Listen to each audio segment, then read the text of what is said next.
Have you say it with Hughes. Tell the truth, tell the news from Bristol Bay to the frozen Yukon blues. We're talking what matters, every hope, every day's Alaska. This is you. Have your sky, have your say with Hughes. Have you say it with Hughes. Hello, Alaskans. I'm Shelley Hughes, Republican candidate for governor. Welcome to our podcast in our series, Have Your Say with Hughes.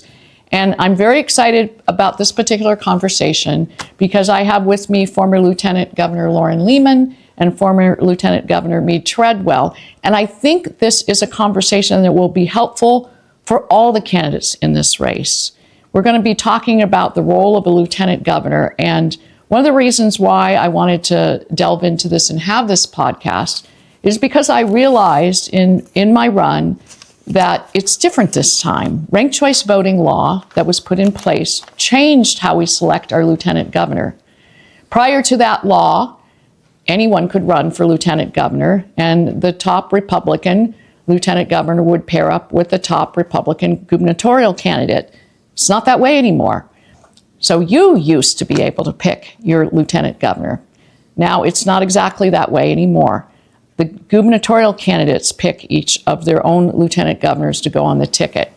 And for that reason, I take it very, very seriously who I am going to pick because I'm doing it on your behalf. And also because of the vision which I have, which is an action plan. There's a lot of work ahead. And I want someone who can partner with me, who will be smart and capable to help me with all the work that we need to do to keep this state strong, to build it even stronger. So with that, I've got some questions. And so first, maybe before we begin, I'll ask each of you, maybe tell when you served, who you served under, and excuse me, and then we'll begin the questions. So Loren? Okay, yeah, I came out of 14 years in the legislature. Okay.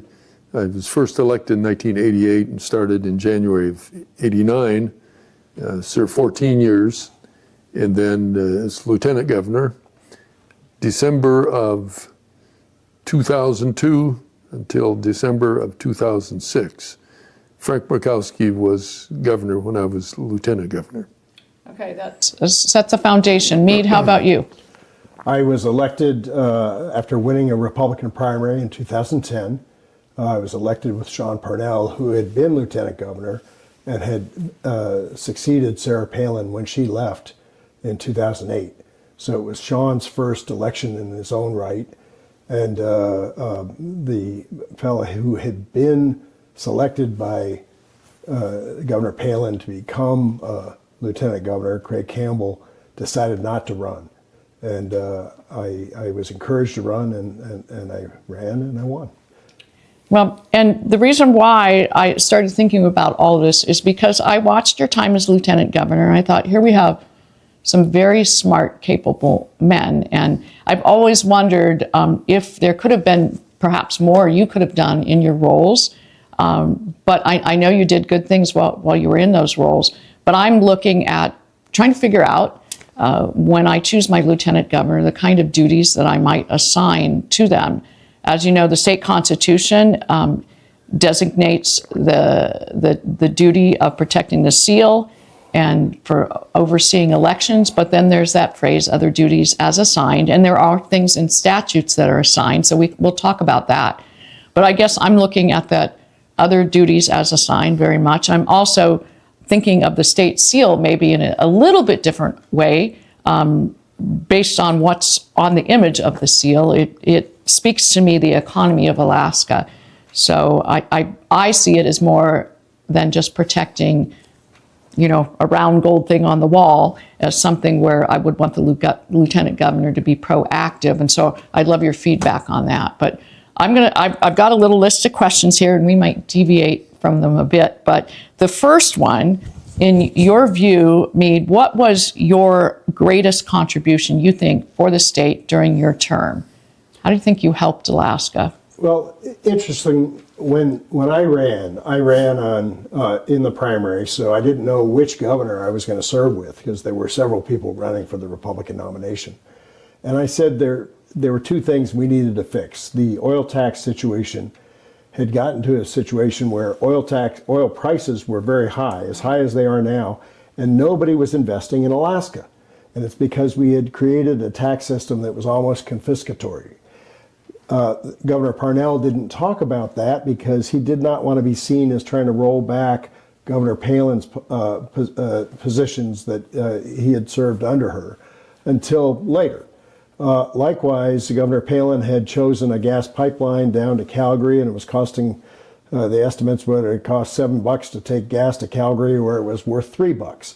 And I said, no, we've got to get back to the Asian market. So those were two things that I was a little bit out front of the governor at the time, but ultimately Governor Parnell came around to those two positions, and it took us 3 years to help reform oil taxes. And part of my job as lieutenant governor on the third floor in Juneau was to listen to legislators who would have different problems with it. Some of them didn't have as good a relationship with the governor, so I could hear things and help work stuff out.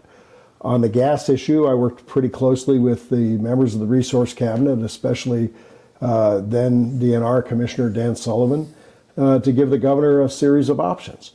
And but in the end, the decision making was that of the governor, and those were two pretty big things that Alaska had to deal with during the time I was there. Those were actually huge, and probably most Alaskans didn't realize that then and aren't going to realize it till listening to this podcast. But those are just huge things that have impacted the state.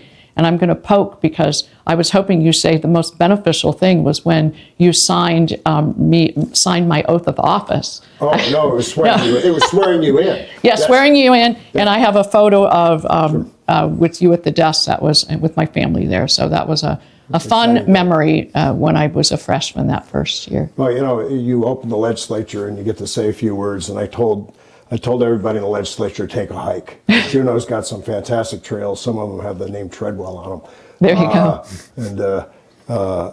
And you don't have to do all your appointments in the office, and just there get you out go. and listen to people. Get outside, yeah. So Loren, for you, what as you look back, what legacy or what contribution do you feel that was really important to the state during your time? Well, as I think about it, I said, well, what did we accomplish? And I started thinking about it, and they're rolling in my thinking. The big one is representing the state, both to Congress and elsewhere in the country, and doing that, just continuing to talk about ANWR, was one, but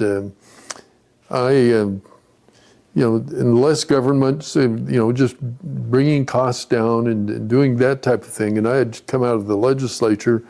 I had a good relationship with the people who were there, and so I naturally continued that, and that was positive.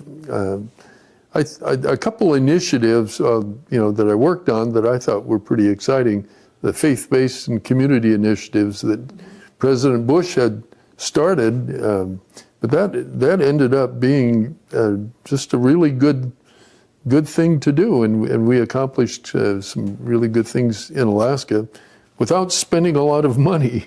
Yeah. We didn't have it, and so we worked on it, and that was I thought that was good. I enjoyed serving as one of the state's commissioners on the Denali Commission, and that was positive. So I'd say all of those things together, I probably visited, I don't even know how many schools and how many graduations I spoke at, but basically bringing government to people and being another face of government where the governor couldn't always be there. Right. And I was able to cover and do a lot of those things. Yeah, that's good. Being an ambassador on Alaska issues to Congress is something I have thought about. It is a sensible role. Of course, the governor would do that as well, but more powerful to have two people. There were a funny story like that. I had been at dinner with some friends and a congressman who was fighting Alaska's bypass mail. Happened to be at the dinner, and he looked at me and like a cloud went over his face and said, "Oh, I'm trying to shut that thing down." And I said, "There's much more to it." And I came back and told the governor, and he said, "I now make you the official emissary from our state to that congressman. Go turn him around." And ultimately we did. To protect bypass mail, there you go. To protect the way that we bring goods to the villages. So, you know, a lot of it is that if you know what the governor's challenges are, and if you think you can help. Sometimes the governor can't say everything that is going on. There might be a law enforcement issue or something along those lines. But when you do know what the objectives are, go out there and be a communicator. Yeah. So the next question, well, I'll do two questions in one. What did you like the most in the role as Lieutenant Governor, Loren, and what did you like the least? Well, the most was being out with the people of Alaska. I love Alaska and I love Alaskans. And so I think that's probably what I enjoyed the most. I think back at a very exciting day was to host the President of the United States. It was George W. Bush.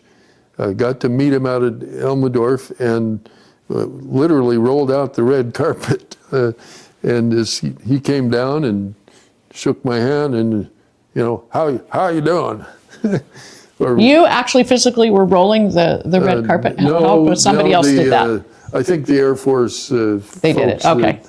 Did it, but I was able to be there, and that was an exciting day. Your least favorite?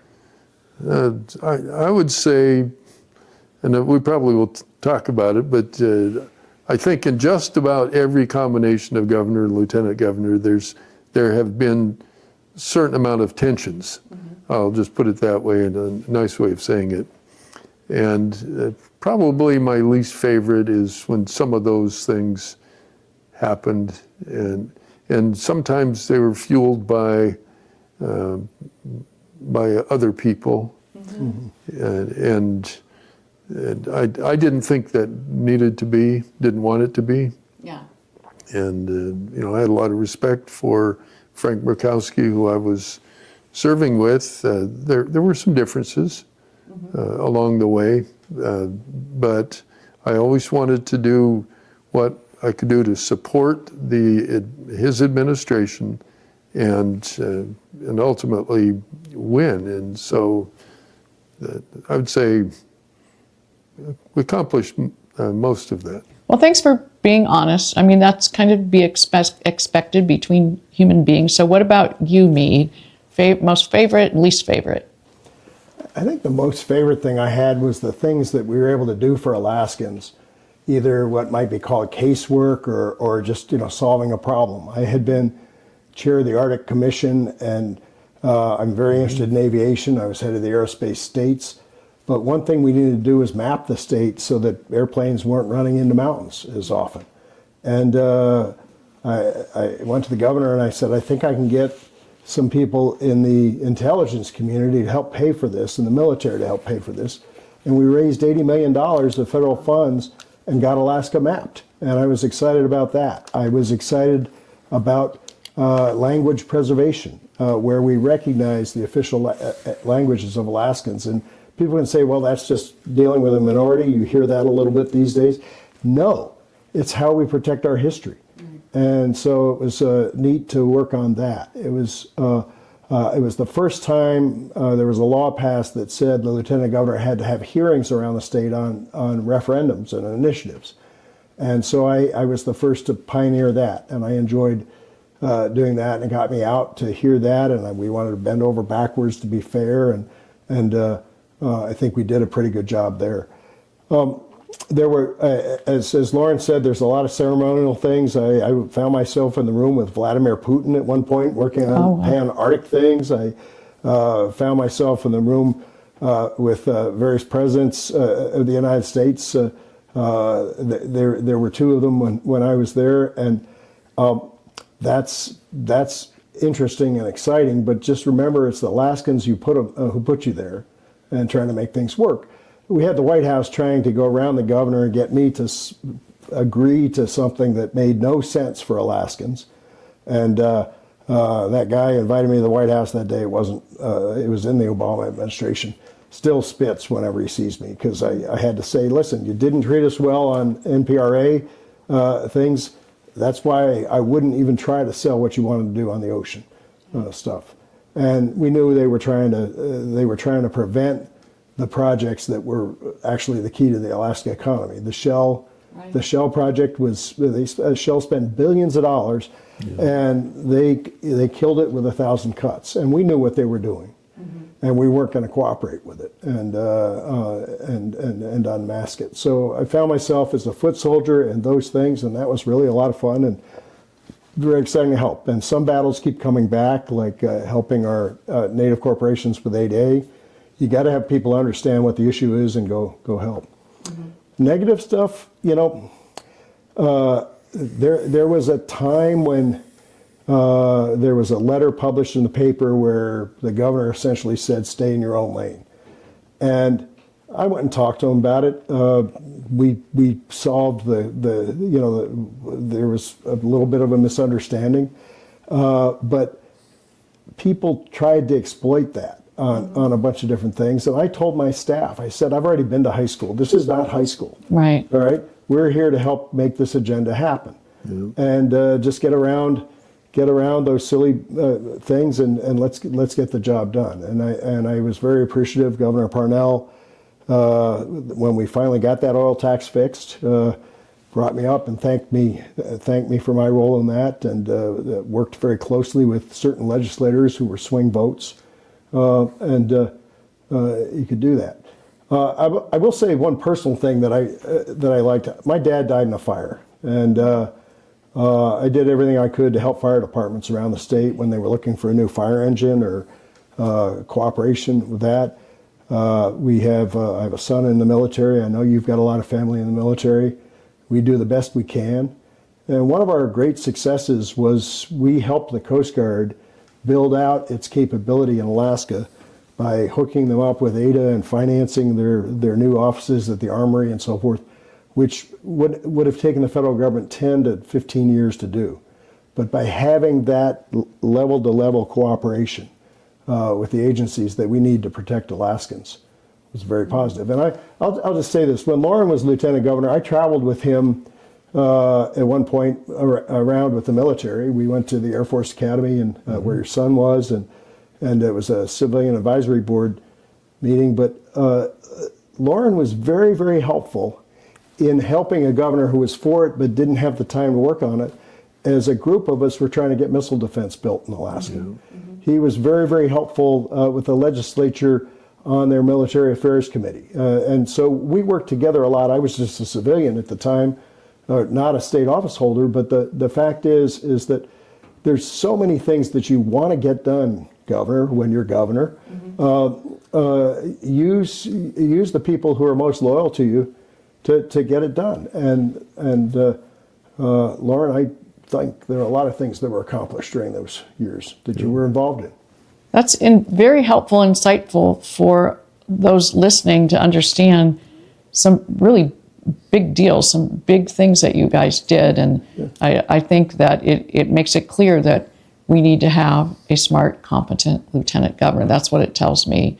And I'm wondering, when you went to the Air Force Academy, if my son was there at the time. I think he was a year ahead of Joseph.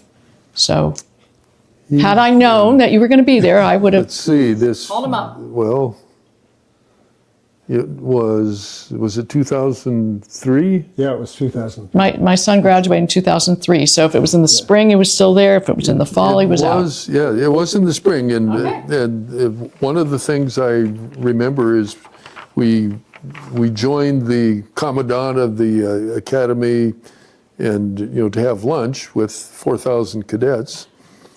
And I was introduced as the Lieutenant General of Alaska. Oh my! And I leaned over to Howie and I said, I'll take your retirement. But instead of lieutenant governor, because there is a lieutenant general, and it's easy to see how somebody can slip up there in the Air Force environment. So I want to move to one of the key functions and what a lot of Alaskans are aware. In fact, I would guess it's what comes to most people's minds when you mention a lieutenant governor, and that is oversight over elections. So at this point, there's been a lot of conversation about elections, and some people think it's just fine, everything's good, and you have some people who are concerned about election integrity, all the way to there's people that believe there could be fraud and corruption. So I would just like you to talk a little bit about your experience with elections and any advice you might have for a lieutenant governor, considering what the public is thinking about elections, the kind of those three, from everything's fine to, election integrity, our roles are overinflated, to, there's bad things happening. How would you handle that, and any advice that you would have? And Mead, you can go first on this one. Oh, okay, thanks. I got elected in 2010. As you recall, that was a very contested election where there was a write-in. Our senator was reelected with the write-in. Governor Parnell and I certified that election after counts and recounts, and so we got through that. But then there were a number of significant questions about that. We did an audit of the electronic election equipment, hired global experts on that. At the same time, we were going to ways where people could also request their ballot if they were late in asking for an absentee, and we wanted to help people vote, but at the same time make sure that we maintained integrity. So we worked on a lot of those issues. Some issues just keep coming back to us. One of the issues is ID cards at the polls, all right? And you definitely don't want people voting for somebody else. There's not a question of that at all. On the other hand, we have 100 villages plus where you have to get on an airplane to go get an ID card. So you might turn 18, and are we going to tell that 18-year-old he can't vote or she can't vote because they didn't fly in to go to DMV? And so we actually protected that right for Alaskans while we worked on other ways to make sure that you had integrity in terms of who is voting. There are other issues that come up that maybe there's one national size fits all that doesn't fit Alaskans. We had the Justice Department insisting that they should be running Alaskans in the Alaska elections in the Bush. And we joined Texas in a lawsuit and got that overturned in the Supreme Court. It's probably the only case I've ever been part of that won. And was that during your term then? Yes. Okay. Yes, and now we have a situation where a president wants more federal control over elections, and if he's trying to do that on voter rolls, we agree with that. And I think most secretaries of state across the country agree that people shouldn't be registered in both states. We had a problem with the Obama administration where we caught some non-citizens voting, and they didn't want to prosecute it. And they settled before we could even tackle the issue. So that was a challenge. So those kinds of issues, I think, are important for us to stand up for Alaska's unique circumstances. Mm-hmm. We have language differences. We want people to be able to understand what's on the ballot. Mm-hmm. And sometimes that doesn't fit somebody's national agenda. Mm-hmm. I think the other thing that is just the biggest issue that a lieutenant governor ends up having to deal with quite a bit is initiatives. People will write initiatives, and sometimes you accept them, sometimes you reject them. People will argue with you either way. I spent a lot of time one-on-one with the Attorney General on this. This was the Lieutenant Governor's decision, not the Governor's decision. You wanted to make sure it was done right. And we were challenged on pretty much every one of them in court, and the court said that we did it right. It doesn't mean that we shouldn't change certain election laws. We should. But we came down with important decisions, and they stuck. You know, I'm going to just add a little caveat in here. So we had the question of every 10 years whether the constitutional will hold a constitutional convention, right? And it made me realize that you had a pretty organized group that was against it, but you had somewhat of a scattered group that was for it. And I guess it would be the lieutenant governor. In the election pamphlet, there's a pro and con statement, right? And is it the lieutenant governor who picks, who writes that statement? Because it made me realize if there's ever an initiative, both sides need to be somewhat organized, because who writes that in the pamphlet? A lot of people do. I don't know what the percentage of voters are that rely on those statements, but people do read them. And so it's important that, you know, they're done well. So would that be the lieutenant governor's role to pick that person? And you know, some of them are fairly pro forma, where you've got one side that's organized and the other side that's organized. And if not, you've got to find somebody responsible to give the pro or the con side. Yeah. Okay, so elections. What wisdom can you provide to us? Well, I named quality people who had experience to be directors. I had 2 directors during my term of office, Laura Glazer and then Whitney Highland Brewster, and both of them were extraordinarily competent. Whitney got to flip the coin. We presided over a tied vote on an election. It was Carl Moses and Bryce Edgman in the primary. A house race. In a house race, and Bryce is still in the legislature. Carl Moses is dead, but it was a case where, you know, every vote counts. Yeah. And it really does, to have a tied vote.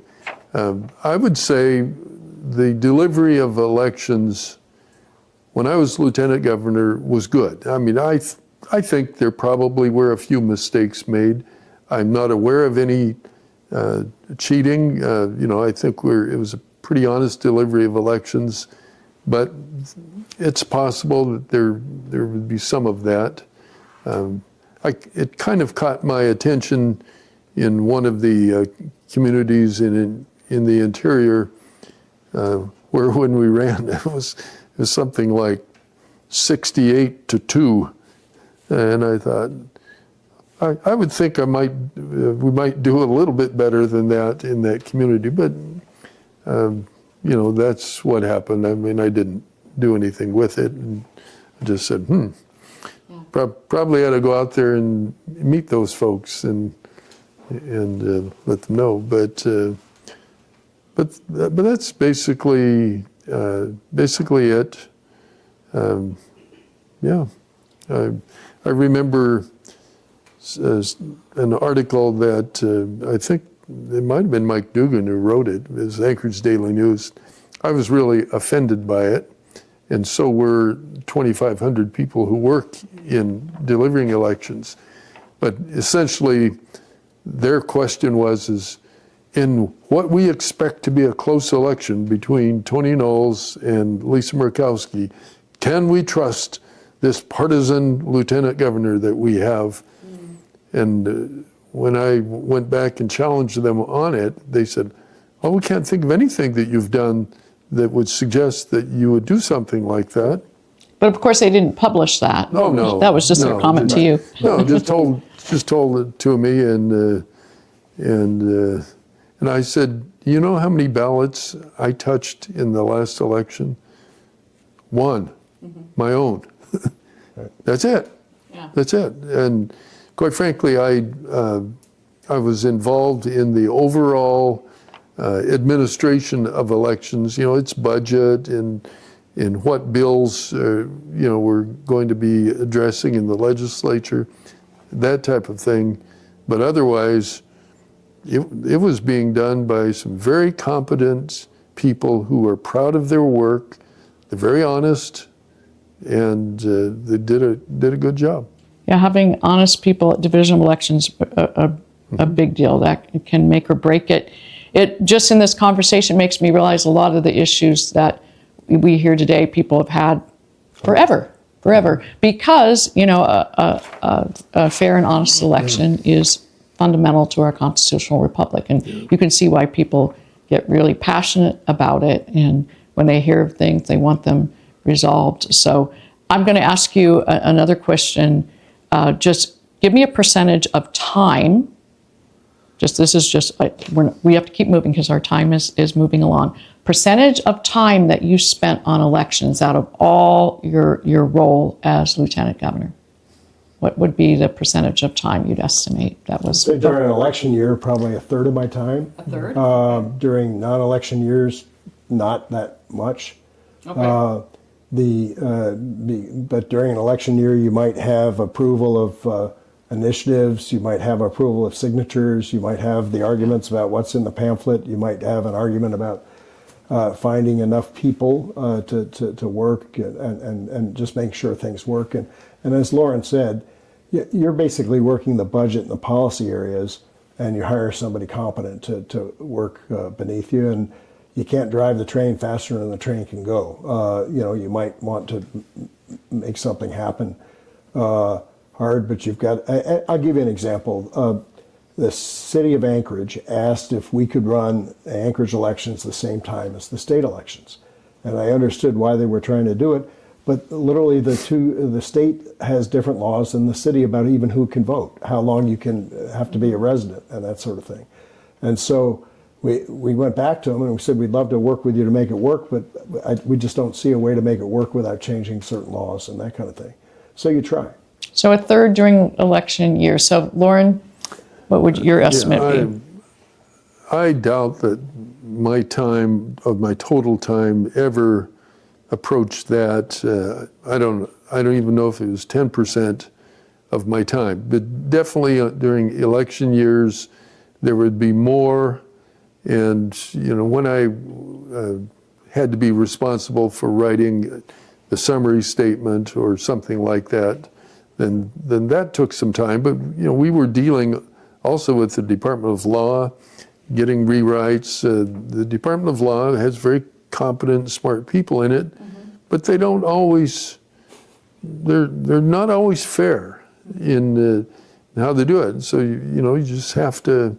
When I say that, we all send it back. Yeah, it's your right. Send it back. I worked with the Attorney General at the time, Greg Rehnquist, very smart, very competent, understanding person, and I said, Greg, you need to, get your attorneys to, be honest, but also be fair, be balanced, and there was one time. My chief of staff was, I guess, traveling. She was out at the airport and overheard a conversation between two people in the terminal waiting to get on the flight. And, oh, what are you doing? Why are you getting on a plane here Monday morning? Oh, I got to go up there and defend that lieutenant governor, or something like that. And it was, there were people embedded in the bureaucracy who probably didn't like our administration. And so, happens. Yeah, that happens. That happened in the legislature. We had the same thing there. Absolutely. A quick question, because I'm sure your point of contact for election matters was the director of the Division of Elections. But did you also have a staff person in your office who was a liaison for election matters that would work on things, or were you just working with the director? Go ahead. What I did is, yes, we, both my chief of staff and Whitney were working with the director and helping support her. And then when Laura said that she was moving elsewhere to get married, outside the state, and I go, whoa. But then I named Whitney to be the director, and she had come from having experience with the division And so it was a pretty good transition. So you didn't have just a election staffer kind of person in your office. Your chief of staff just worked with the director. What about when you in your office? I had several chiefs of staff. I started out with David Stone, who unfortunately passed away during my tenure, and then Michelle Toohey, Barbara Propes, both served as chiefs of staff. Barbara lived in Juneau, and when Michelle was my chief of staff in Anchorage, Barbara was handling a lot of the liaison with elections office because the director is also in Juneau. But one of the things that you learn with this is you go to a meeting of secretaries of state. You might be sitting in the room with 50 different secretaries of state, and they'll talk about what's going on in their jurisdictions, whether it's clearing out their voter rolls or whether it's what's going on with the election mechanical thing or what's going on with the federal budget and what's going on with the Federal Election Commission. And so I always had a staffer with me who understood that, and it couldn't be the election director usually because they usually met the same time, the same week, and often in a different city. So I made sure that we had that there. And if a major decision came up, and I can think of a number of them, Barbara, who was my chief of staff at the end, there was the question of whether or not we could legally let Bill Walker and Byron Malott run together on the same ticket. Mm-hmm. And we found, again, I spent a lot of time with the Attorney General. It had never been tested in court, but there were several precedents that would be overturned if we did it. So, but Barbara did a whole lot of the legwork on that. I happened to be hiking out in the wilderness that weekend that they proposed it. So I came in and a lot of the homework was done. Wow, some big heavy things happened then. Yeah. So we need to pick up our pace a little bit, and there's two kind of big things left that I want to talk about, and that's protecting the seal. And I already hinted that when I look at the seal, it speaks Alaska's economy to me. So if you could just describe what you think the role of protecting the seal is all about. And then before we close, I want your ideas of what you think other duties could be assigned. You could rattle off maybe Mead the ones that are in statute, but any other duties you think would make sense and that you would suggest that I consider assigning. Because a governor can assign a duty that's not in statute, just by virtue of the governor and the relationship. So we'll talk about the seal, and then we'll talk about other duties. So Mead, why don't you start? Well, the state seal, as you know, a seal of government and is actually something that has been part of government forever. I mean, hundreds of years, if not thousands. And you don't want somebody representing something as a state document if it's not a state document. Right. There are people who can't be adopted across national borders unless the state seal is attached. There are a number of things that have to be certified, and so you just want to make sure that nobody's faking it. That's number one. Terry Miller, who was a lieutenant governor in the late 70s, early 80s, used to joke that he could take the state seal anywhere, and that's where the capital would be. And that's back where we were arguing about the capital move. But you also have to make sure that people are, that you're protecting. When people want to print it or use it to say the state of Alaska has endorsed this, you police that. But to your point about the economy, one thing I noticed when I went to these national meetings of lieutenant governors or secretaries of state or other office holders, a lot of those lieutenant governors have point for economic development in their state. A lot of them are trying to steal a factory from another state. A lot of them are offering tax benefits that we don't really offer to move a factory. And a woman who later became governor of Alabama was very excited about getting a car factory in her state. And a man who was lieutenant governor of South Carolina was working hard to get an Airbus factory in their state. Mm-hmm. For us, I think it was more, if we're going to help build the economy, we looked at it, the state's economy was about $50 billion a year at that time. And we said, okay, how can we move the needle 1%? How can we move it, 1% is $500 million a year. Who's going to add that to the economy? That's a lot of jobs. And so we helped Southeast work on mariculture. We helped the airport work on transfer of cargo and help build the airport. We worked on the natural gas issue. We worked on getting people to invest more in the oil patch. We worked to help solve the Cook Inlet gas crisis with incentives. And some of them worked, some of them didn't work, but we paid attention to that and worked together with the governor on it. Okay, and for you, protecting this seal, what did that mean? And Well, I don't remember a lot of requests for using it, but I do remember one, and it was for, it may have been for during the Special Olympics that were hosted here. I'm not sure. I may have the wrong event, or Arctic Winter Games. Okay. But essentially, it was we allowed it, and it was a good thing. It, represented Alaska, and it in a good way, and so we said yes, and the lawyers who reviewed it concurred, and so that was good. In terms of helping with economic development, I would say, of course, a lieutenant governor ought to be doing that, and I would say, if you as governor, keep them busy. Mm-hmm. Just like Red Boucher, a former lieutenant governor, he was told, go down and read your Constitution, and then he was out speaking all over the United States, and representing, I think, is representing Alaska well, doing that. So that would be something that I would suggest, and in terms of something that might sound a little bit self-serving, but it'd be a good thing for me, and a good thing for a lot of people you represent, but to get the East Side fishermen on Cook Inlet back in the water so they can produce an income. I estimate that it's $50 to $100 million of lost income, lost revenues right now, but you have to still be able to protect the king salmon and rebuild those stocks.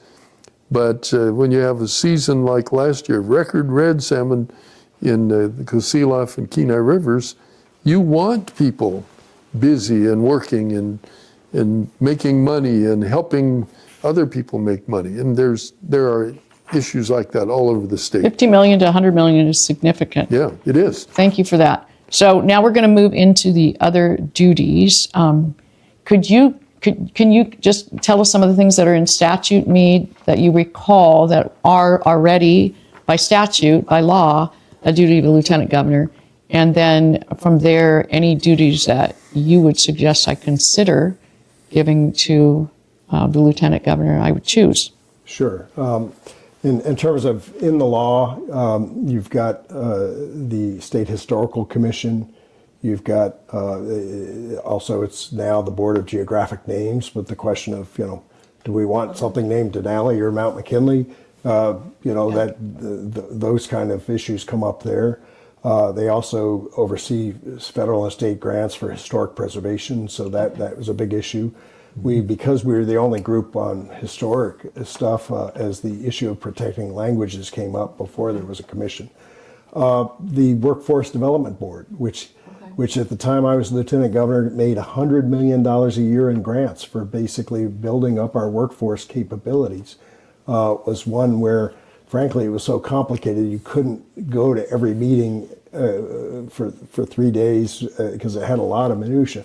But we covered it well between myself and a staffer. The issue, I think the reason why I spent more time in election years on elections than Loren did is because they changed the law between the time he was lieutenant governor and I was, where I had to personally hold a hearing in 4 different parts of the state on every initiative that was on the ballot. And so I think my last year we had the marijuana initiative, we had a coastal zone initiative, and those were 2 very controversial ones, and then we had a couple of others. So we were on the road a lot for almost 3 months before the election doing that.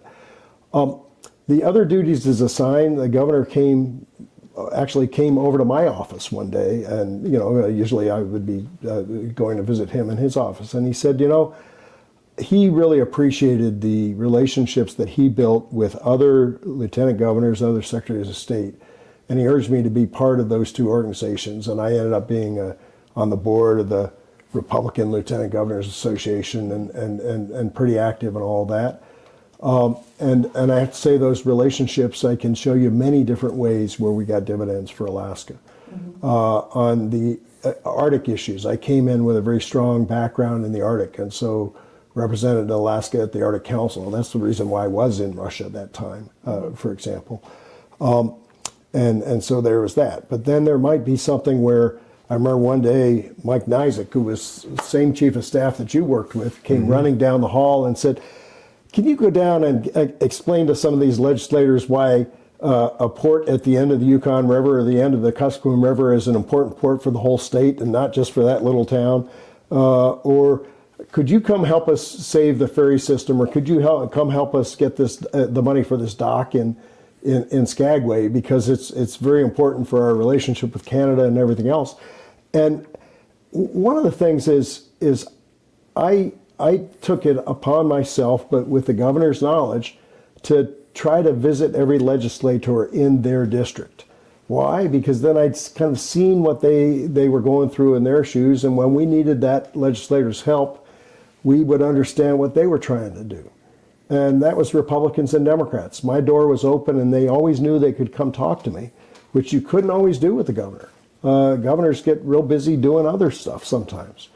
And so I was helping the legislative effort. And that was particularly important when we got that tax bill. Yeah, I'm committing to try to meet with 60 legislators, 20 in the House, 40 in their own districts. That in itself, just a scheduling. Yeah, and I didn't say it, but I just kind of figured out a way to make it happen. If I was going to any place in the state, I mean, certainly not a neighborhood in downtown Anchorage, but but you would meet with the Anchorage delegation together or something like that. But call up and say, "Hey, I'm going to be in Valdez. I know you're working on this problem. What else should I pay attention to?"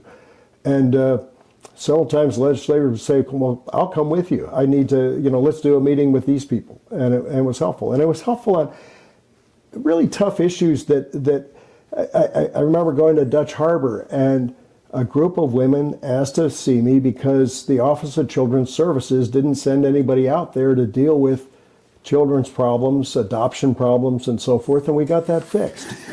And, the governor made it very clear, if you see a problem, go ahead and call a commissioner. Maybe let the commissioner reach down in his own organization or her own organization, but by all means, your eyes and ears out there. What are you hearing? And he would call me fairly frequently and say, "What are you hearing here?" Especially toward the end of session, on what everybody's end game was, to try to get our priorities through. Yeah, it's so much about relationships, and it sounds like you really worked at that, and you were good at that, and that's important. So, Loren, for you, in the other duties as assigned, are there any that you think would be important that aren't currently in statute, but might, even considering what the state is facing right now, too, that might be a good thing for me to think about? Well, I was thinking when Mead was talking, I engaged in all of those, and I chaired the Aerospace States Association group. That was a national group. But some of the other ones I did were, I served as commissioner for the Denali Commission, and I thought that was important, and I still do. The Denali Commission doesn't have as much money to distribute now as before, but it's still doing an important Does the Lieutenant Governor currently have a seat on the Denali Commission right now? No, the state has a seat. Often a governor appoints himself, but doesn't end up there at the meetings. And I would just kind of endorse Loren's point, because Loren could give it the time sometimes. I mean, for a governor to even carve out 4 days a year to spend all day at the board meeting is harder than it is for a lieutenant governor. Good advice, good advice. Did that, then I also was on the state committee on research, I think, both SCORE. of us were, yeah. Yeah, you did that too, and On historical research, on what? No, it's on like university research. Oh, okay. It's called SCORE, State Committee on Research. Yeah. And did that. I'm going to offer you a bold idea that I've been mulling over for now decades, I guess. I said, if governor, how about appointing the lieutenant governor as a commissioner also? Dual roles, you just get the lieutenant governor salary, but you think about that and you go, why not? And as I met people around the country, they have an office, and then they said, well, what's your portfolio like? And I go, well, if you had somebody, like myself, I'm an engineer. Well, maybe it makes sense to take something in the role like that, where you have that talent, and you can do that. The other is, depending on if that person comes out of the legislature, how about being the legislative liaison? I think Terry Miller did that for Governor Hammond, and did it extraordinarily well, because he was liked and respected in the legislature. So, a couple ideas. Yeah, good thing. You have anything else? Well, I'm kind of getting the signal. I was just going to say this, Shelley. I've known you a long time. You listen to people, you talk through issues, you hear both sides of an issue, you think it through. At one point, Governor Walker asked Lieutenant Governor Malott to have an office right next to his. All right. People said that won't work. It actually worked fairly well for the two of them. They know what each other were trying to do. All right. And it wasn't a co-governor situation. It was just, you knew what everybody was trying to get done. And there are certain mechanisms where that can work better than anything else. But I guess I would say is you're the governor. It's a fairly lonely job. You're the only statewide elected official. And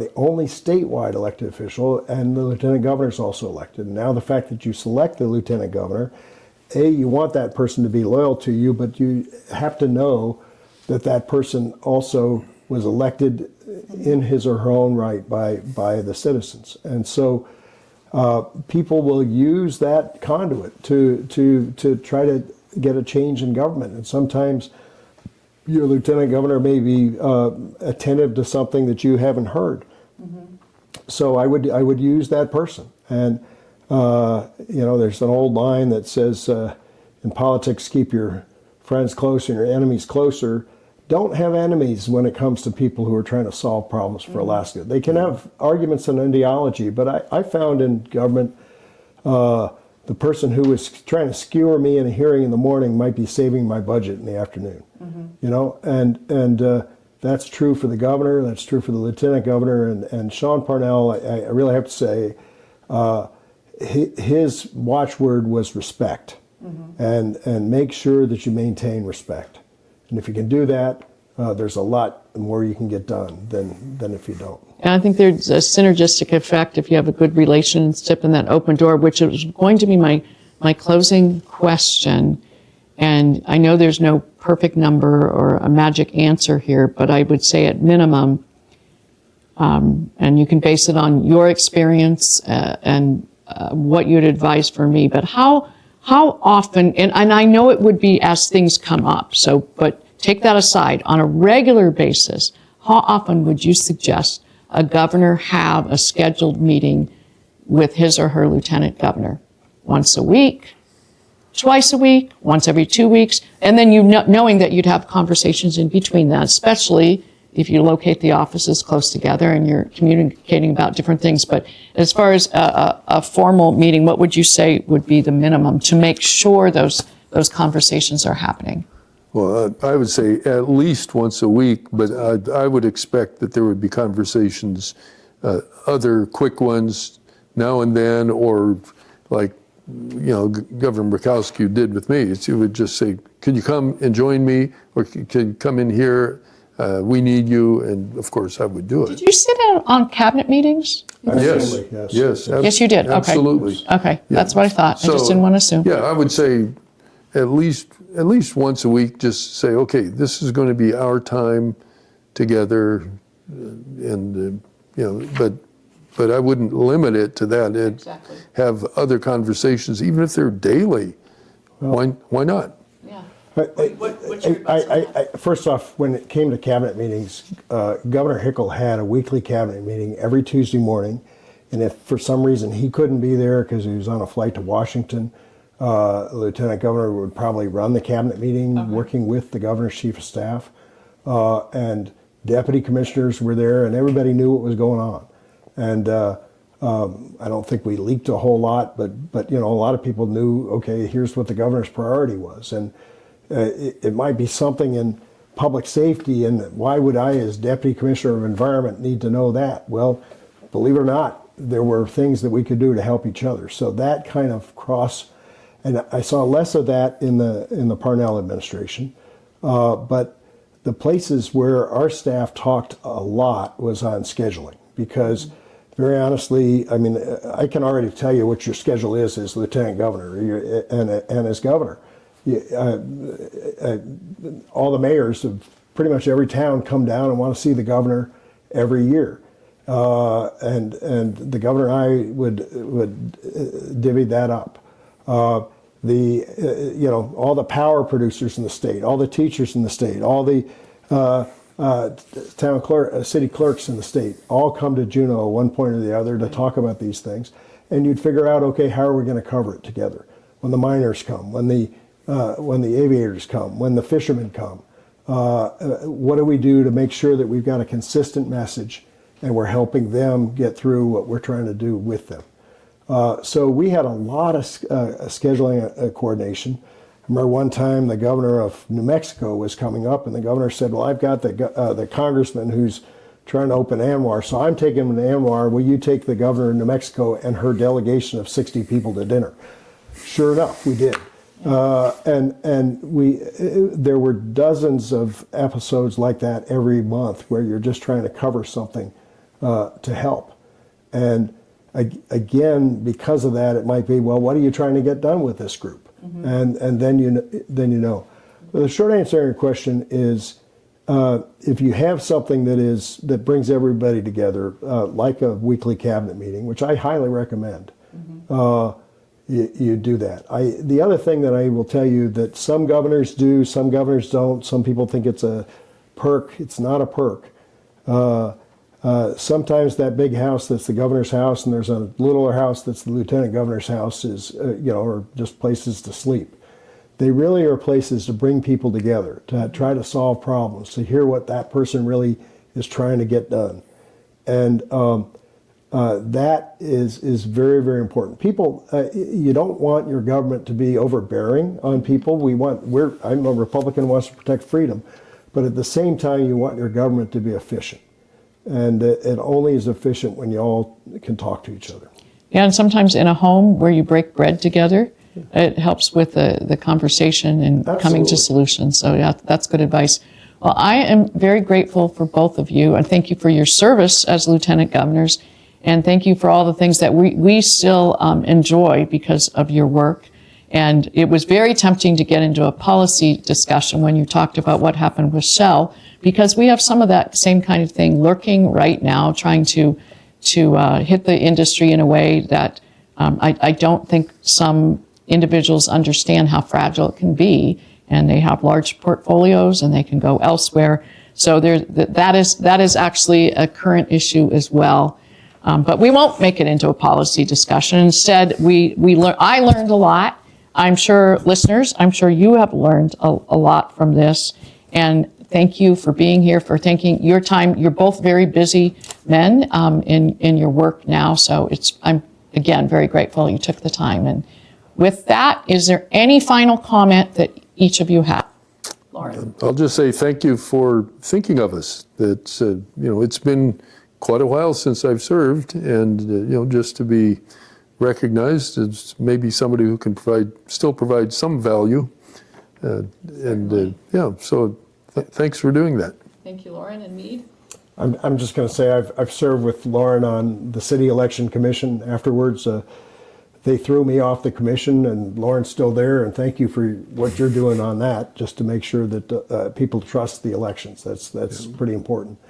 But I guess I'll say this: during COVID, Governor Dunleavy asked a group of farmers to help him kind of be eyes and ears on the economy, because we didn't want to lose the economy as these lockdowns were going on. And I joke that I still have people call me on casework, or how would I get this, or who would I talk to here? And I know Loren does too. And once you've had this job, you kind of see how things work. And we're all Alaskans trying to make Alaska a better place to live. And it's just been such a huge opportunity, and good luck in your race as well. Thank you, Mead. And I want to thank you. I didn't know that you helped keep our economy afloat during COVID. Thank you for that. That's another thing I'm grateful for. So with that, we'll close this out, and we ask you to share this video because we know a lot of Alaskans are really interested in this race coming up in August and November of 2026 as far as the lieutenant governor. So thank you all. Paid for by Alaskan Lieutenant Governors, P.O. Box 1496, Palmer, Alaska 99645.